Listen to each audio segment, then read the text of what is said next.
What is up, fellow renegades across the interwebs? Before we begin the video, as always, I want to give a big shout out to our most recent Patreon supporters and YouTube members.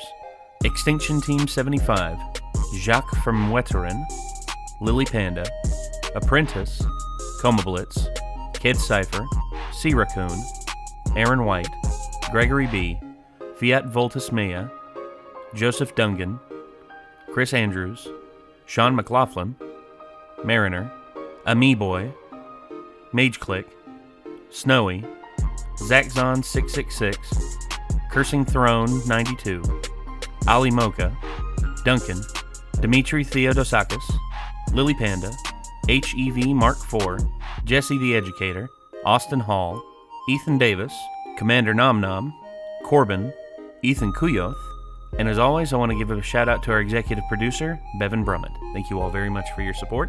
If you want to become a Patreon supporter, feel free to click the link in the description to find out more. We'll see you there. Good job! See what happens?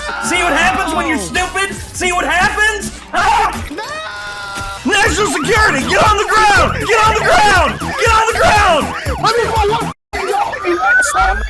No! Let me out of the box! Daddy, please let me out of the box! I'm stuck! Look at me! Look at me! Look at me! I'm stuck up here! I'm stuck up here! Look! Finally, a death battle I don't have to worry about.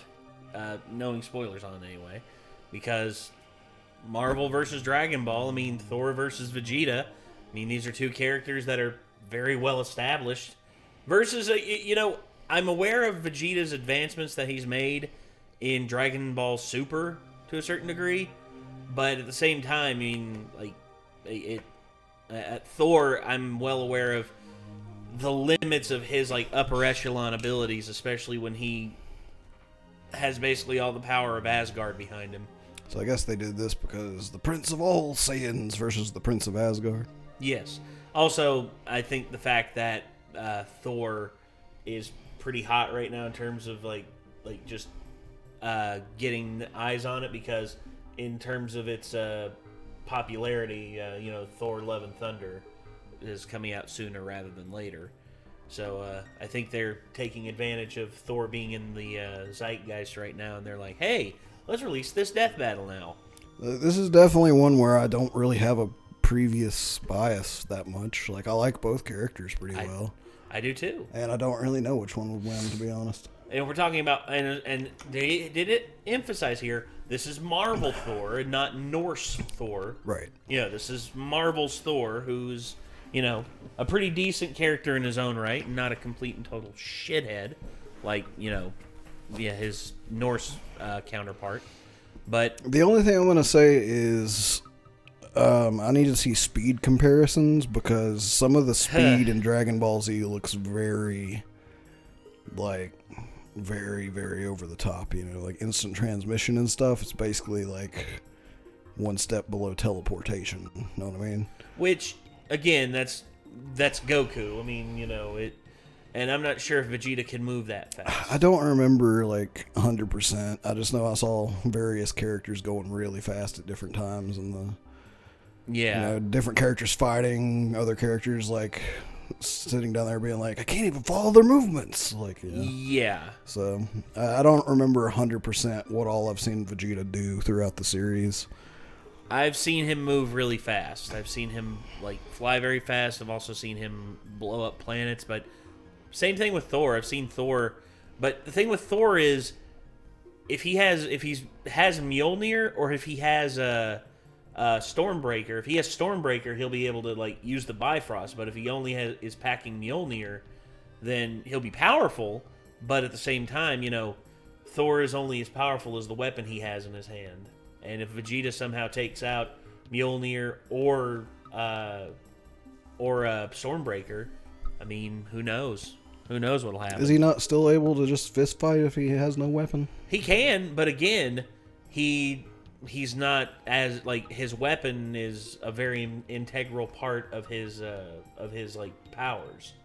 I mean, the reason why Thor was originally able to fly was because he could fling Mjolnir in any direction, and he would literally hold on to the hammer, and it would pull him to where he wanted to go. It's oh god, your hammer pulled you off. every time I keep coming back to that.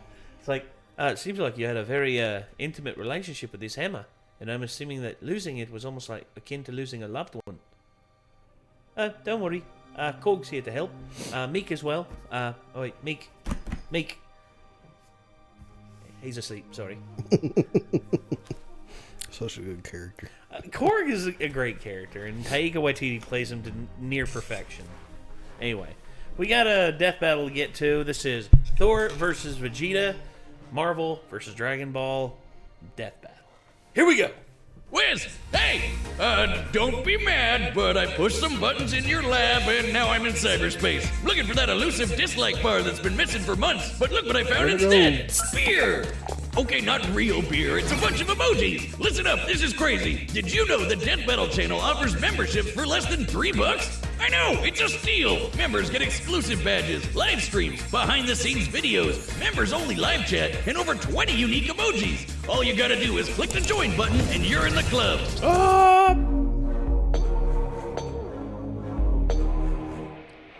A company that has...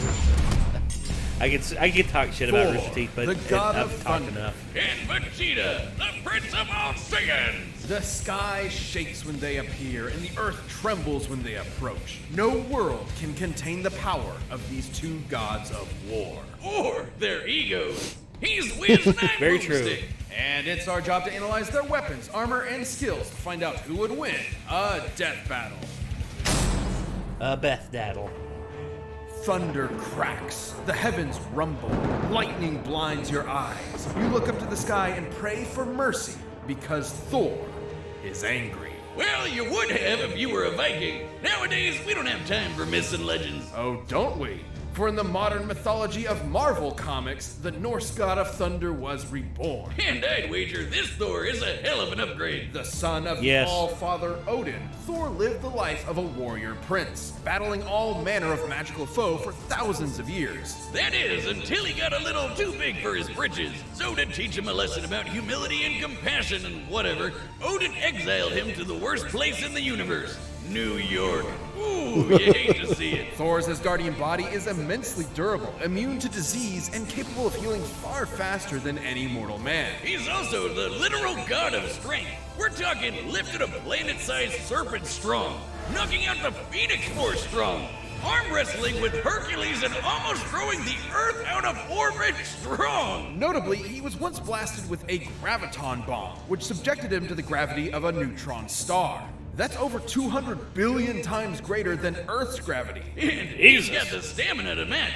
Nice. Able to fight for 40 days and 40 nights without stopping. And what better weapon for the god of storms to wield than a sentient cosmic storm? Eons ago, the almighty god Tempest rampaged through Just the from universe. what I've seen of Vegeta so far, they're already making Thor sound like he might have this. Odin managed to trap it within a block of the magical But I also orb haven't seen Uru Super or that anything like that.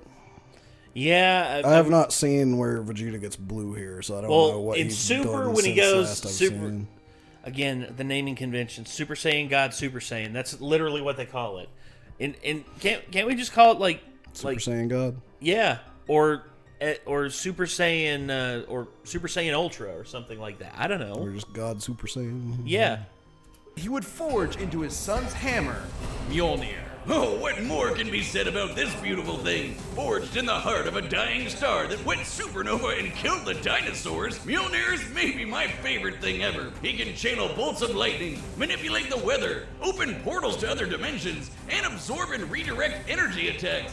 Or just suck it out of your body against your will, like with this radiation dude. The presence. Not gonna be present for much longer, bud. He's even used 2 Mjolnirs to absorb the power of the God Bomb, which would have killed every deity in existence across time and space. That's just the tip of the iceberg. Mjolnir can transmute the elements, turn Thor invisible and intangible, let him travel through time, and even bring people back to life. And if Thor wants to fly, all he has to do is take it for a spin. Literally, he throws that motherfucker as hard as he can and holds on for dear life. And when he does, it flies fast enough to cross the entire galaxy in seconds. Only one problem. It's a little teeny. Unlike Thor's big-ass axe, Yarnbjorn, it's sharp enough to cut through celestial armor, and it's unbreakable, and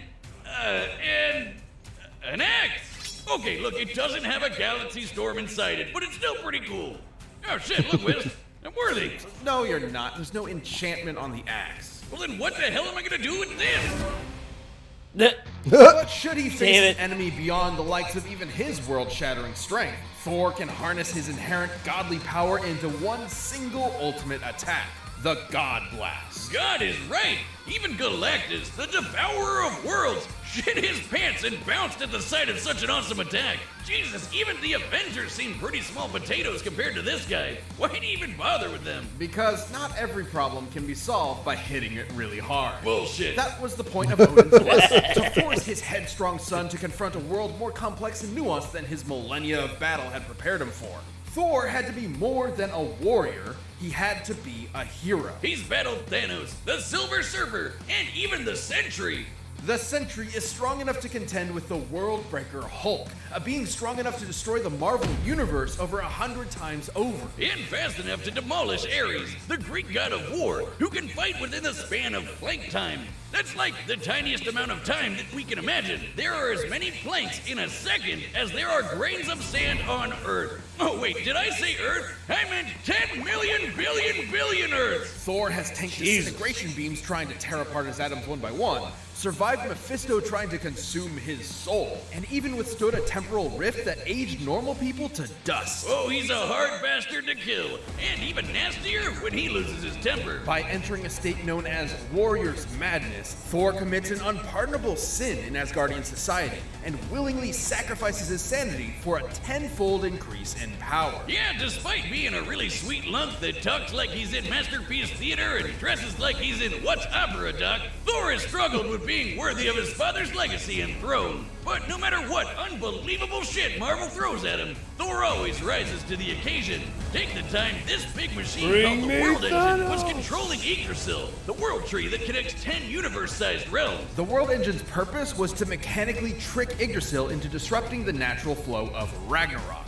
the end of the world. So Thor just pushed it and literally reversed the flow of fate. That's right, he outmuscled a giant multiversal tree and prevented Armageddon. Not a bad Saturday. And he'd go a step further and defeat the mysterious elder gods that manipulated the cycle of Ragnarok in the first place, ending it forever. So perhaps now when you look up at the thundering sky, you won't fear the god's capricious wrath. Because you'll know it's just Thor, the god of thunder, kicking ass and saving the day. Planet Vegeta, home to the bloodthirsty warrior race known as the Saiyans, and named for their mighty leader, King Vegeta. Noting the Saiyans' proficiency in genocide, the alien emperor King Cold and his son Frieza contracted them to be their personal hit squad, conquering worlds in their name. But when Frieza felt these monkeys were getting a bit too uppity for their own good, he nuked them in their whole planet. The king was dead, leaving his young son, the Prince Vegeta, alone. Burning with a grudge against Frieza for wounding his ancestral pride, Vegeta... 68. So close. Almost. Almost one away from glory. Damn it, Vegeta. You had one job. Be 1 year older. awaited the moment he could extract his revenge. As one of Frieza's former top enforcers, Veggie was trained from birth to be one of the greatest warriors in the universe. It helps that planet Vegeta had a gravity 10 times greater than that of Earth's, making his natural physiology significantly stronger and more durable than a human's. As in, making the whole friggin' Earth shake just by throwing hands. And like all Saiyans, Vegeta can harness his ki, or inner life force, as a physical energy to make him even stronger, faster, and tougher than that. Or literally so I think Mjolnir is just going to be able to absorb any energy attacks he throws at him. Yeah. Click a planet out of existence with his soul. Man, that's hardcore. Control to fly at faster than light speeds, slice you to pieces with an energy blade. What is Control Cut? I know Control Copy is like Control C, Control V. Cut is Control X. Control X. Okay, so basically Vegeta can just Control X. Even hold you in place with energy rings. So, let's be real. Vegeta's favorite attacks can be summed up with big-ass laser. He's got the purple big-ass laser, two-handed big-ass laser, rapid-fire big-ass laser, exploding ball big-ass laser, and fucking omnidirectional your-ass's grass big-ass laser. Though I gotta say, my favorite is the mouth-wide-open vomit big-ass laser. Though that's more of a Nappa thing. Kinda and like Raccoon. This. impressive key mastery, Boomstick. It hurts when I breathe. Vegeta's most terrifying ability, however, is the one inherent to his Saiyan biology. Whenever a Saiyan survives a life or death struggle, their power increases exponentially. That's what Frieza was so terrified of, the Saiyan's infinite evolutionary potential. So it's no wonder Vegeta eventually toppled the alien tyrant with the help of another surviving Saiyan, Kakarot. And with Frieza's defeat at the hands of this Earthbound Super Saiyan, Vegeta had a new rival and a new goal. Become blonde! No battle required. Vegeta can harness the rage of his Saiyan heritage and transform into a Super Saiyan 2 and a Super Saiyan 2. But try as he might, Vegeta struggled to keep up with Goku's ever-increasing power. I guess it doesn't help that Veggie is maybe the single cockiest bastard to ever have existed. Yeah, sure, dude. Let Cell become perfect. Nah, we'll be fine. Hope your spine is doing all right. Dumbass. Though Vegeta did manage to accomplish something that even Goku couldn't do on his own, becoming a god. Once he and Goku met the god of destruction, Beerus, they had a whole new lineup of martial artists to conquer, with some angelic training to boot. With Spirit Fission, Vegeta can forcibly absorb an opponent's ki with every strike. And he even learned Goku's patented instant transmission. Oh, he did? Allowing him to teleport huge distances. Shit. But most importantly, with God Ki, he can go even further beyond and become a Super Saiyan God. A Super Saiyan God Super Saiyan, and a Super Saiyan God Super Saiyan Evolved. His power got completely insane. The dude was strong enough to destroy the Room of Spirit and Time, an entirely separate dimension, just by powering up. When Goku fought Beerus, he nearly destroyed the universe. And that was the very first time he ever went Super Saiyan God. Considering we've measured Dragon Ball's Universe 7 to be up to 13 times bigger than our own, he'd need to be punching with that much more energy to bust it. And since the shockwaves of their punches traveled across the universe in seconds, Goku would have had to be punching that fast too. And that's not accounting for Vegeta's training in various exponential transformations. When an amount of power is measured by how many universes it can destroy, that power itself becomes incomprehensible. Oh, we're not done. Vegeta can tap into the same monstrous energy Beerus has, destruction energy. And when he does, he can perform Hakai and erase your ass from existence entirely. It erases you physically, spiritually, and even temporally, as in it wipes you from time itself. Such is the might of a god of destruction. For when Vegeta wants to go one step beyond, he Ultra seizes ego. that very power. He becomes a warrior fueled only by lust for battle. He becomes Ultra Ego. If Vegeta's head wasn't big enough before, his Widow's Peak probably has its own zip code by now. As the offensive counterpart to Goku's Ultra Instinct, Ultra Ego Vegeta is a veritable juggernaut, able to absorb any hits that come his way and return them even stronger. It's wild this guy has a Napoleon complex. He's one of the biggest badasses ever to exist. In a way, he's failing only to beat 5'5". Goku was probably the best thing for him. Vegeta's whole life was spent rebelling against the humiliation of his race, trying to prove his worth by being the best.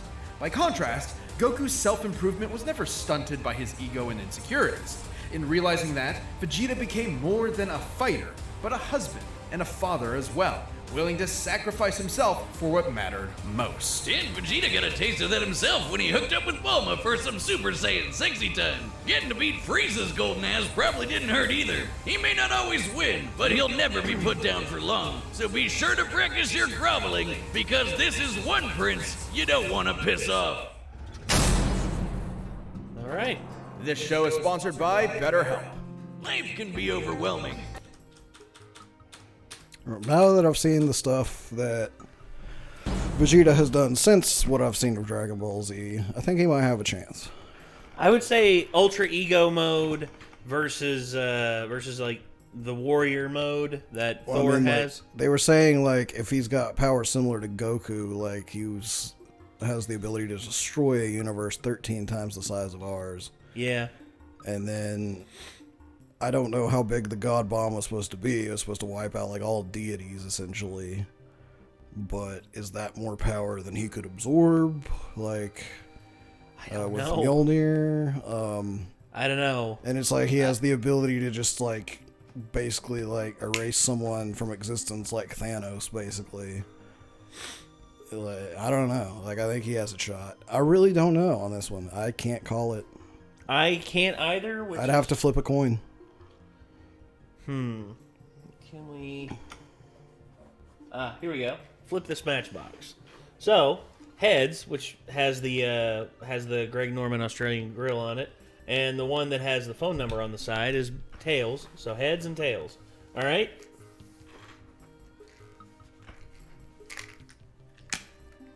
I got heads.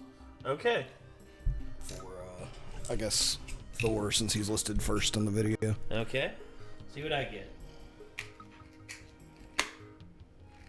I got tails. So Vegeta. So we both have picks on the opposite spectrum. So Go Thor. let's go Vegeta. All right, here we go. All right, the combatants are set. We've run the data through all possibilities. It's time for a death battle!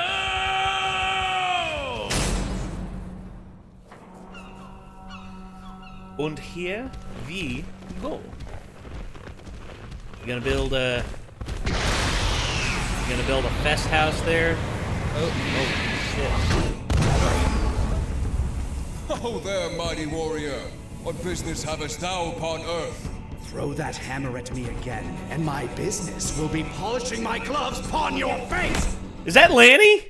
They get Lanny Pator to be the voice of Vegeta? Dude, please. Didst that count?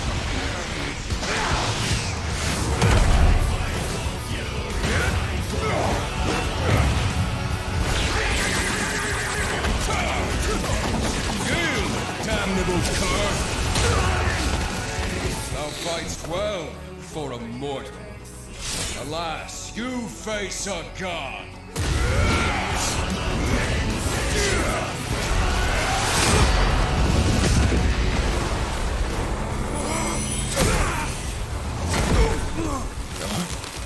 I have evolved beyond gods.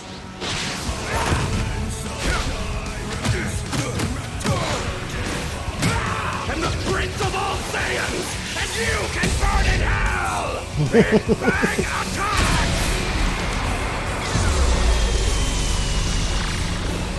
Uh-oh. He absorbed it. If he's using that already, he may be screwed. We'll see. Thou art unworthy!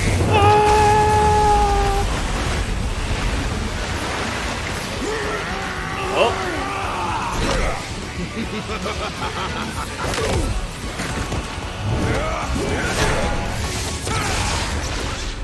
Tell me, does a god such as yourself feel fear?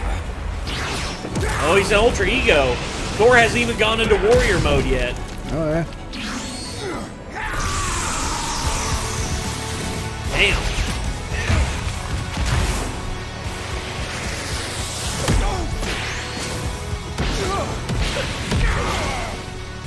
No fear, only fire! Here we go. Ooh. Oh, that's awesome. Oh.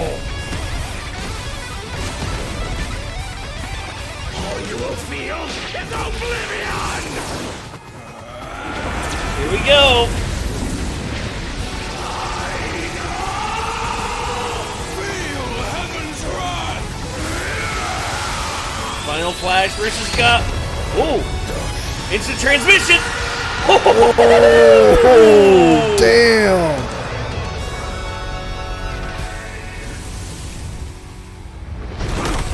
Oh.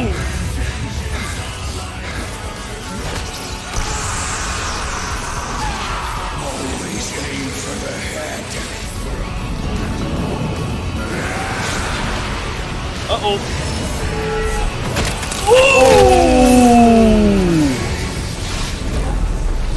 Head exploded.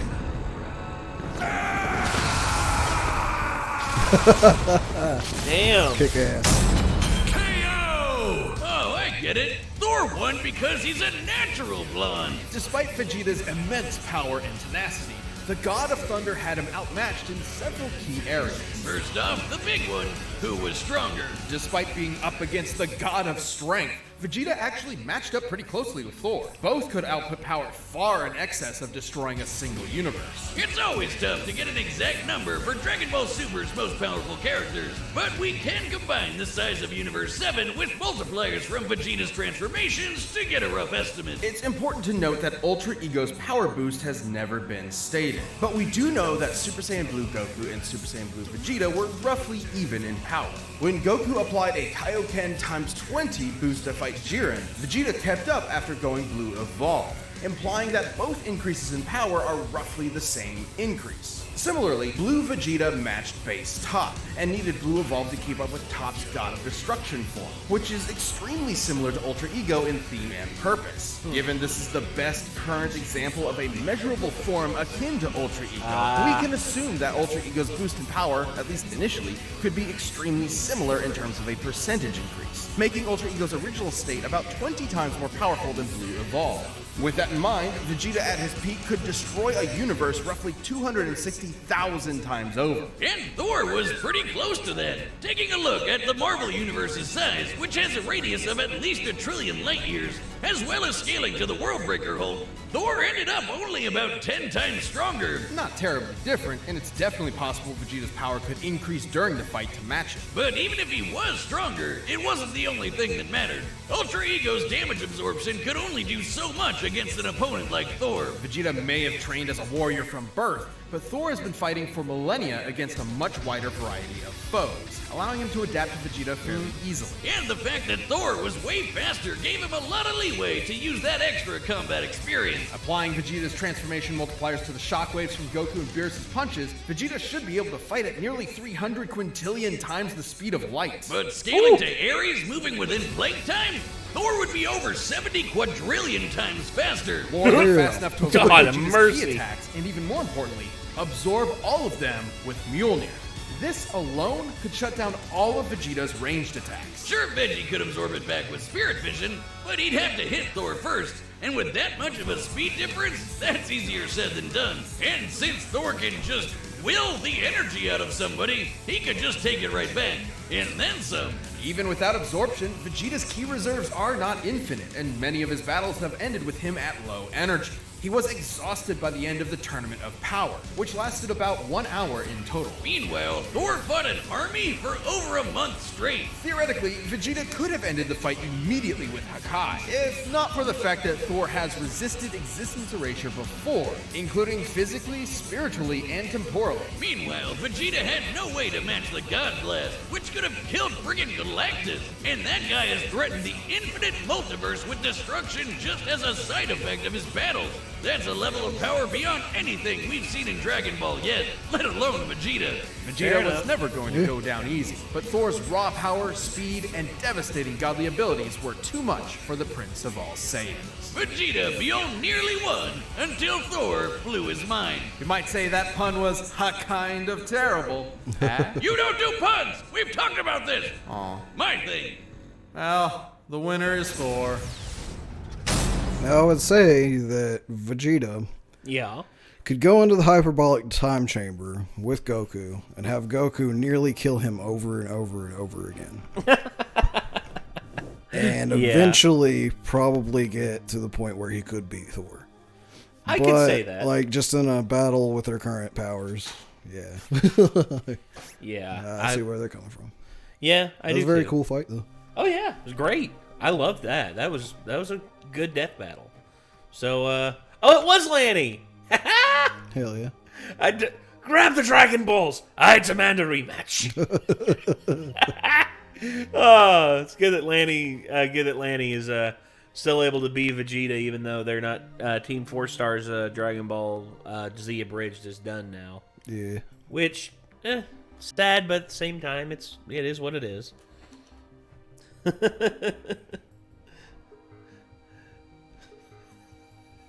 I'm trying to think of a pun to write to Boomstick. I just got a request. Could we end the video before you do your comment? Just because I kind of need a BRB. Okay. All right. Well, everyone, thank you all very much for tuning in. And until next time, I'm Nate. I'm Nick. See you later, everybody. Peace.